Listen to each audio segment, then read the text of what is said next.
In a relationship, should you really have a backup plan? There is new research that shows half of all women have a guy on the back burner just in case things go wrong in their current.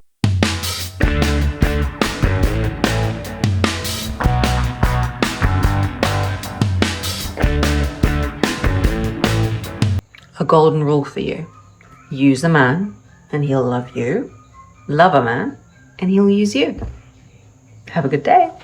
Always have a backup plan. Always have a backup man. They could be in the friend zone, but as long as they're financially your backup for whatever it is that you need, you got to have more than one. Okay?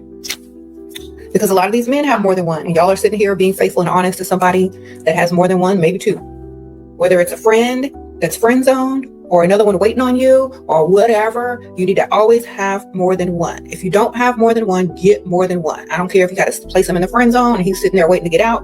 Whatever you need to do, you need to have a backup call, a backup plan, a spare tire. Okay? So, if you can use men to upgrade your life, if you can use men to make your life better, baby, do it. You heard me right. If you know it's something that you can do not let anybody judge you. Like, oh, why are you using? Baby, do it. Use them as a stepping stone. If you're not in a relationship and simply dating, you should always have more than one. Okay? So when I tell y'all this, y'all need to understand, because when you come and ask me the question, well, what do I do if the man that I'm with doesn't do A, B, C, and D? Well, ma'am, you just go get another one. You should already have one. You need to call the other one, because the reason why they treat y'all like that is because they know you don't got another one. And they know it's going to take a lot for you to go get another one, because you don't keep yourself up, and they can pretty much treat you and take you for granted and do whatever they want because you won't go get another one. A lot of y'all look like y'all don't have options, and a lot of y'all treat yourselves like you can't go get another one. That's why they treat you that way. Okay. But if in your mind, you already know you got somebody on the back burner that's going to do what you want, you're not going to ask that man more than once or twice to do something and then have it done. That man is going to learn that you're not going to wait around on him and that people are able to do it. He can't. You know what I mean? So that's why I say have another one and stay leveled up so you can have another one or have a backup. Why? Because you're going to need one. All right. Sprinkle. Let me break this down objectively.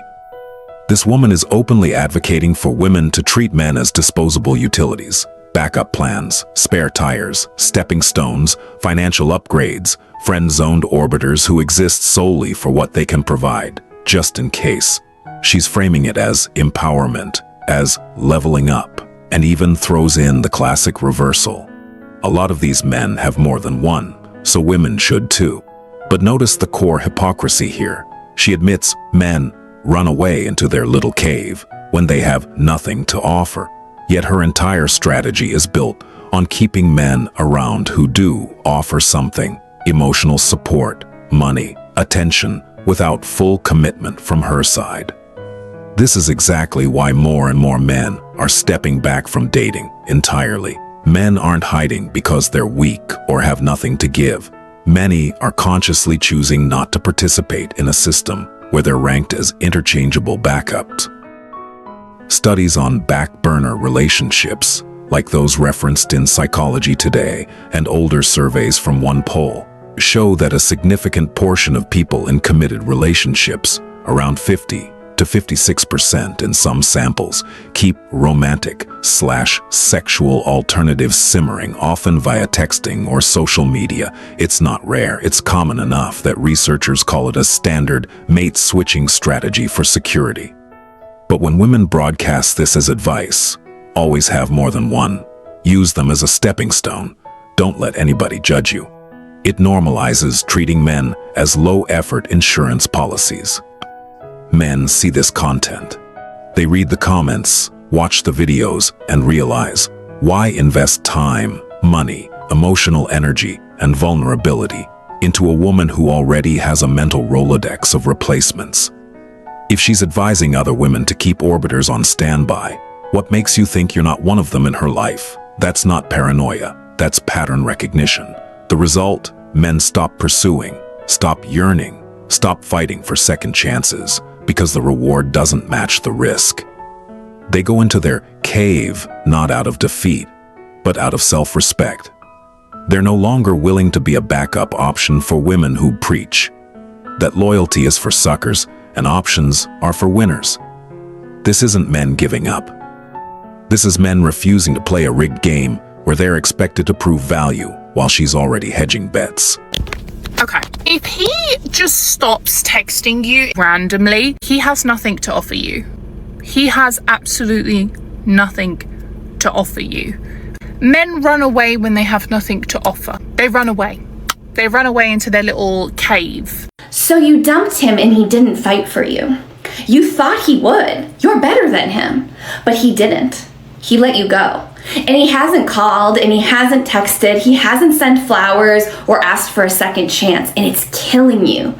And it's killing your ego, even though you don't really want to be with this person. He wouldn't make a good husband. He wouldn't make a good father. But why hasn't he called? See how this one flips the script on itself? In one breath, she admits the guy wouldn't make a good husband or father, yet she's shocked that he didn't beg, chase, send flowers, or grovel after being dumped. The ego hit isn't from losing a great partner. It's from losing the validation of his pursuit. She thought her better than him status entitled her to his desperation, but he walked away cleanly. That's the shift happening in 2026. Men are learning they don't have to perform emotional labor or chase closure for women who already decided they're disposable. This ties directly into the bigger picture. For generations, men were socialized to pursue, to fight for the woman, to prove worth through grand gestures, even after rejection or conflict. But modern dynamics change that. Women have pushed narratives like, if he wanted to, he would, don't settle, and you deserve better, which is fair enough. Yet when men apply the same logic, why chase someone who already showed low interest or dumped you? Suddenly, it's a crisis. Why hasn't he called? Because he respects his own value now. Because he's seen too many stories like the backup plan one above, where women keep options open while demanding full devotion. Men aren't matching energy out of pettiness. They're matching it out of logic. If she's not all in, why should he be? The killing your ego part is telling. It's not grief over the person. It's bruised pride from not getting the expected chase. Men are done being ego props. They're no longer willing to be the backup option that validates her sense of desirability when she decides to test the waters elsewhere. Men used to really yearn for women. You used to get in a fight with a man and he would be outside your house with a boombox in the rain, singing his motherfucking heart out, begging for you back, as he should, right? As a real man would. Now you get in a fight with a man, he's texting you, I bet. Now he's matching your energy like he's a motherfucking girl. And you know why? It's because you guys let these men dog walk you in relationships and they know they can spin the block whenever because they know your program is far from strict. They could fuck up and then text you, what are you doing? And you're going to fold. You're going to text them back and you think you're doing something by waiting a few hours or a day to respond to their message, but you're still responding. You're still taking them back after they treat you like shit. And that's why men don't yearn for women no more, because it's just too fucking easy out here. It's too much access. It's too much accessibility. This is peak irony. She romanticizes the old days of men yearning with boomboxes in the rain, as if that was healthy or sustainable, then blames women for letting men dog walk them, making it too easy for guys to come back after bad behavior. But flip the mirror. If women are taking back inconsistent men, ghosters, or low-effort guys, why would any rational man invest in heavy pursuit or grand gestures? The reward is the same, access, whether he chases hard or just texts wide after a fight. She's right that it's too easy out here, but not in the way she thinks. Modern dating apps and social media give everyone endless options, so commitment feels optional. Women complain about men not yearning, but many reward the non-yearning ones by folding back into their lives anyway. Men notice grand romance gets you friend-zoned or backup status, while minimal effort gets results. So why bother with the boombox when a casual text works? Men aren't matching energy like a girl. They're conserving energy in a market that punishes overinvestment. This is why men are retiring from pursuit.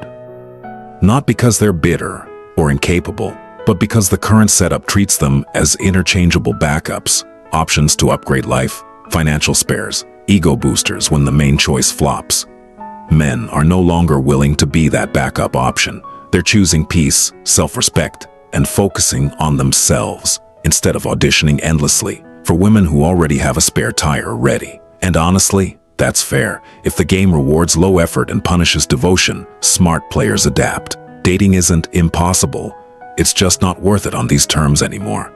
Why is it that men nowadays, when it comes to dating, they don't believe in pursuing a woman, aka chasing a woman? What is the big issue with a man pursuing a woman? I don't just mean you making the first move. I mean like you actively pursuing this woman, calling her, texting her, planning dates. Why is it now we're in this day and age where men are like, oh, you could call me. Oh, I was waiting on you to call me. I was waiting on you to text me. I was waiting on you to make the first move.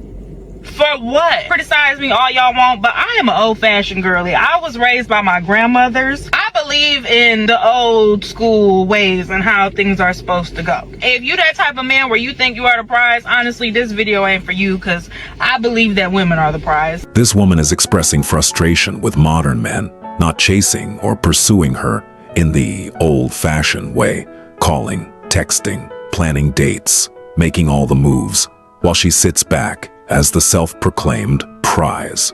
She's romanticizing a bygone era where men were expected to do all the work, risk rejection, and prove their worth through constant effort, and she's blaming men for waiting on her to reciprocate. But let's flip this objectively. If women are the prize, why aren't they acting like one worth the chase? The contradiction starts right there. She admits she's old-fashioned, raised by grandmothers, yet in 2026, the dating landscape has evolved because of attitudes like this one, where women demand pursuit but offer little in return beyond their presence. Men aren't avoiding pursuit because they're lazy or think they're the prize.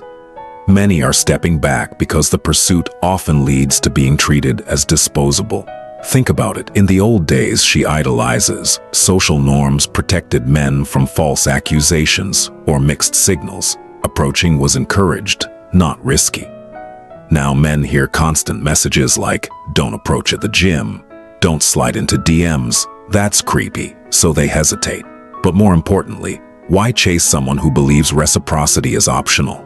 She says, you want me, come get me, but ignores that mutual interest requires mutual effort.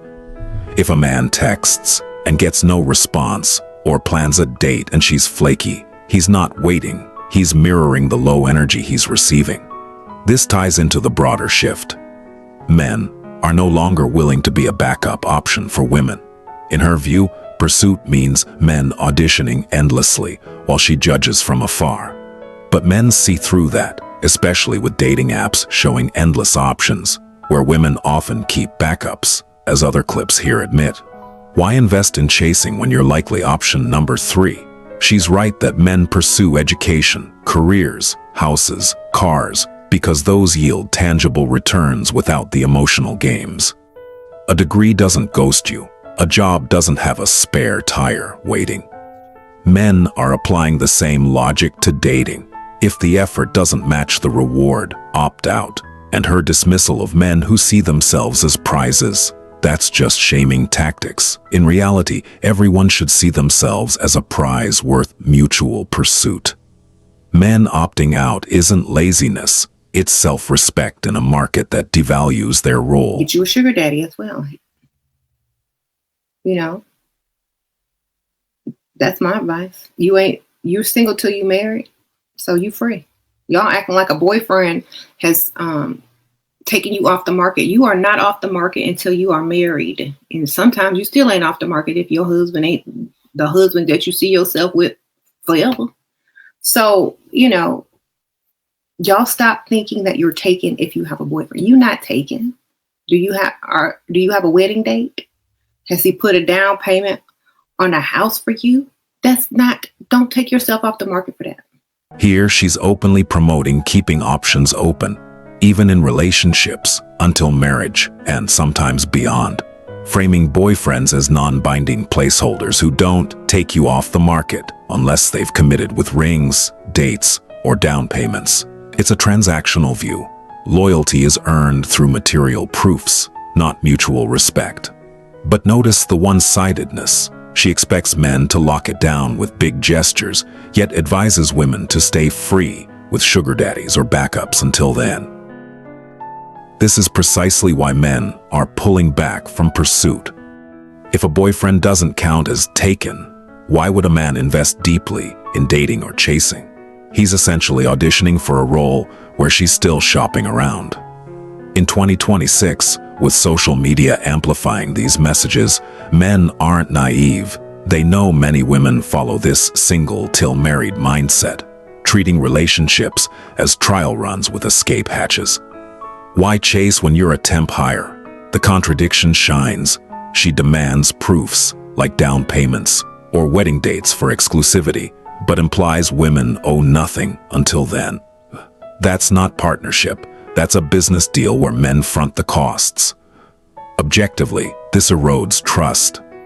Surveys from places like Pew Research in recent years show declining marriage rates partly due to economic pressures, but also mismatched expectations, women wanting security while keeping options, men feeling used. Men are no longer willing to be that backup option, the sugar daddy filler, until something better comes. They're choosing to stay single, focus on themselves, because the alternative is being strung along in a non-committed limbo. Her advice might empower some women short-term, but it creates the very lazy men she complains about elsewhere, guys who see no point in pursuing when commitment is conditional. How to manipulate a grown-ass man. Use this with caution, because it works. Kill his ego. Killing a man's ego will make that man wish that he could make you need him, want him, everything. Will put him like a ring wrapped around your freaking finger. So if he does something that pisses you off, that you kind of like feel like, I didn't love that. I didn't love that he didn't answer me all night. Don't text him. Be very spacey. Make him know that you're upset. And then once he asks you if this is what upset you or apologize for it, say, oh, don't worry. I'm not one to get upset over that. Because you don't care. This is straight-up manipulation tactics. Play hot and cold, feign indifference, kill his ego to make him crave validation. She's advising women to use passive aggression, going spacey, not texting, then downplaying upset to wrap men around their finger. But framing it as it works ignores the long-term damage. Let's analyze why this backfires and drives men away. Men aren't dumb. They pick up on games like this, especially in an era where red flags are discussed openly online. If a woman punishes minor slights, like not answering all night with silence, then gaslights by saying, I don't care, it erodes trust. Healthy relationships thrive on communication, not ego-killing mind games. This tactic assumes men are desperate for approval, but in 2026, many aren't. They're opting out because such manipulation makes dating feel like a psychological battlefield. The hypocrisy. She wants men to pursue authentically, yet promotes faking disinterest to control them. Men see this content and think, why chase someone engineering my emotions? It reinforces that they're backups, tools to be manipulated for attention or compliance. Men are no longer willing to be that option. They're choosing peace over playing into scripts that demand they beg for scraps. This isn't empowerment. It's creating the non-pursuing men she decries. Step by step, day by day, you are going to make him obsessed with you. Monday, be like really obsessed with him. Be really interested in him. Tuesday, go ghost. You're completely busy. Wednesday, only answer at night. Then when Thursday comes, message him in the morning, give him a little gift and say, oh, I'm just thinking about you. And then don't answer him all day. Friday, text him back really quick all day long. Saturday, be completely silent and then post a thirst trap. Leave him on red on Sunday. And then go and like an old photo. Then neg him a little bit and be like, oh my God, I cannot believe you know that. Or, man, I didn't think you'd be funny. If you see a picture of him and some friends, ask him who's the one on the left. And always start your conversations or any conversation with a man and be like, oh my God, I feel like we just know each other so well. It's been so long, how have you been? Even if it's been literally the first night you meet. He'll feel instantly connected with you. This is a calculated playbook for intermittent reinforcement, hot-cold behavior, ghosting, thirst traps, fake familiarity to make him obsessed. It's like training a pet with unpredictable rewards, drawing from pickup artist tactics, but flipped for women. Objectively, this is why men disengage. Psychological studies, like those on variable ratio reinforcement in gambling or relationships, show it creates addiction, short-term but long-term resentment and burnout. Men feel manipulated, not valued. Why pursue when interactions are scripted games? The thirst trap on Saturday, or ask who's the one on the left, implying jealousy, screams insecurity and control, not genuine interest. In defending men, this highlights their rational withdrawal. They're no longer backups in emotional roller coasters. They want authenticity, not obsession, via tricks. When women broadcast these strategies, men armor up or opt out, refusing to be pawns in ego-boosting schemes. Like, dump that man. It doesn't matter if he's rich. It doesn't matter if he have money. Dump him, because there are some rich men that they are very, very stingy. You meet that man, collect as much money as you can from him, invest it in your business or whatever you're doing. You can invest it in your skills. Straight exploitation. Date rich men, extract money, dump if stingy, invest in yourself. Transactional to the core. Viewing men as ATMs to fund personal growth. This mindset repels men from pursuing. Why invest if you're a temporary wallet? Men, especially successful ones, sense this, leading to guardedness or avoidance. It's not stinginess, it's self-protection. Men are no longer willing to be backups. They collect from guys before the dump. This creates a cycle where genuine men stay single, leaving the field to players. Why do men get on their knees for me? Because it's worshipful. It's not weakness. It's psychological. It's putting themselves in a position below me, in a position of surrender, a position of saying, I trust you, I respect you, I revere you, and I am setting you above me as the divine feminine. Romanticizing submission as worship of the divine feminine, where men kneel and surrender. But objectively, this inverts healthy equality. Relationships thrive on mutual respect, not one-sided reverence. Men aren't pursuing because this demands they diminish themselves. Why chase to be below? It's not trust, it's power imbalance. Men opt out, unwilling to be backups in goddess worship. A man who submits to you is a man who actually respects you, a man who honors you. It's a simple energetic vow. It's saying, I see your power, I recognize you, I'm in your court, I want to be with you, I want you to nurture me, to invest in me, to support me in an emotional and energetic way, and I know I can get it somewhere else, but I respect you. Nonetheless, it's always an energetic vow to the feminine. Pay attention to how men treat women, it's very important. So when he submits to you, he's saying, I follow your lead in that you're the one that has the vision and I'm the one that executes on it. Anytime you let a man actually hold the vision, he's not gonna lead you anywhere.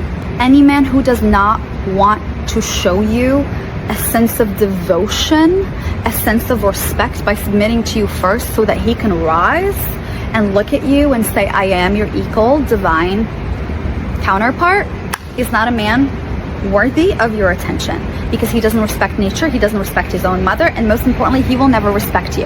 Never ever go with a man's program.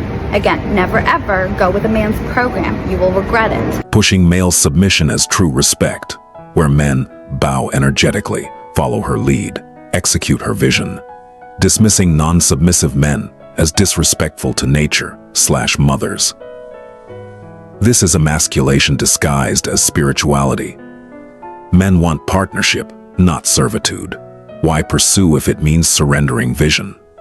The shaming, doesn't respect his mother, is classic manipulation. Men are no longer backups, refusing to submit to one-sided dynamics.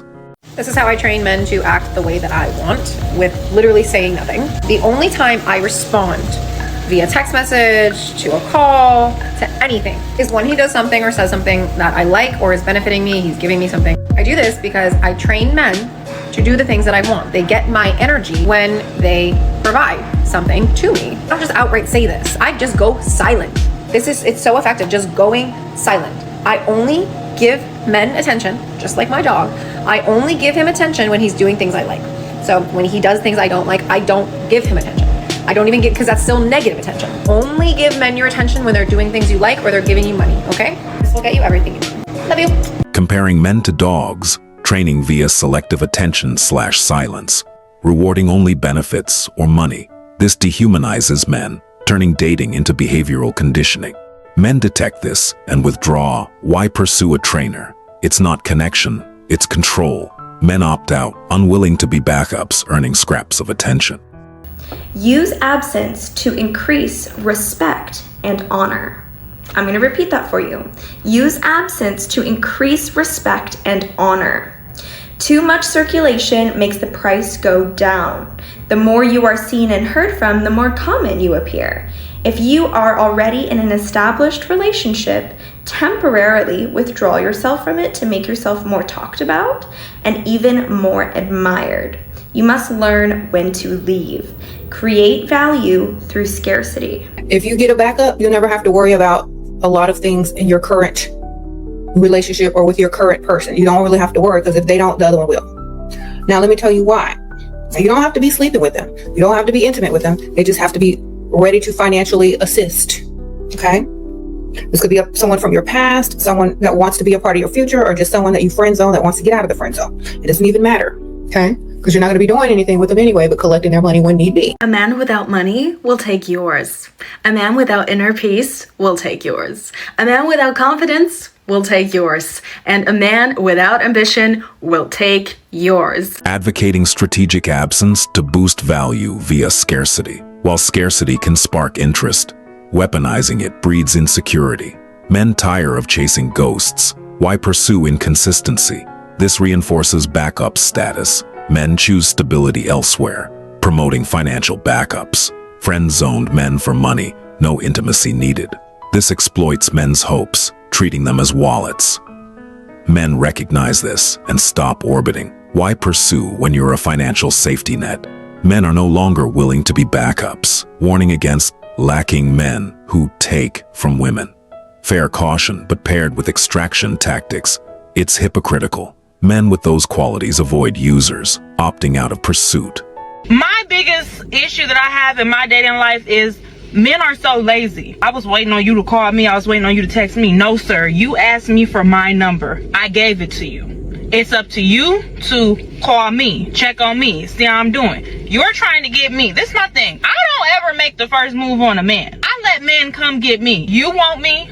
Come get me. If a man really wants you, he's going to come get you. It's not nothing extra I gotta do. It's not, no. If you want me, you're going to come get me. And the lesson that I learned in my previous relationships was never let a man tell you he don't want you more than once. So when I give you my number and you don't call me or you do all that, that's basically telling me you don't want me. Y'all have no problem pursuing your education. You have no problem pursuing your career. You have no problem pursuing your goals. A house when you want a house, a car. So why is it y'all have an issue with pursuing a woman, a marriage? Because y'all are the ones that pick us for marriage. We don't pick y'all. Y'all get on one knee. This is why I don't date now. I ain't been on a date in a year. And that is exactly why. It's because I'm so sick of men. Oh, I was waiting on you to call me. Well, you're gonna be waiting till you dead. If you pay attention to like older couples that have like years in, yeah, she didn't really like me at first. And she used to curve me and then I finally got her. Like, what happened to that? Y'all don't even want the pursuit of a good woman anymore. And I know I'm a good woman. Hell, I got a good career. I have ambition. I have goals. I have drive. I have things going for myself. I know how to treat a man when I have one. So what is the big issue with pursuing a good woman? Echoing the first, blaming lazy men for not pursuing, while boasting her qualities but refusing reciprocity. Her frustration stems from the attitudes above. Men see the games, backups, manipulations, and opt out. Why chase a good woman who demands one-sided effort?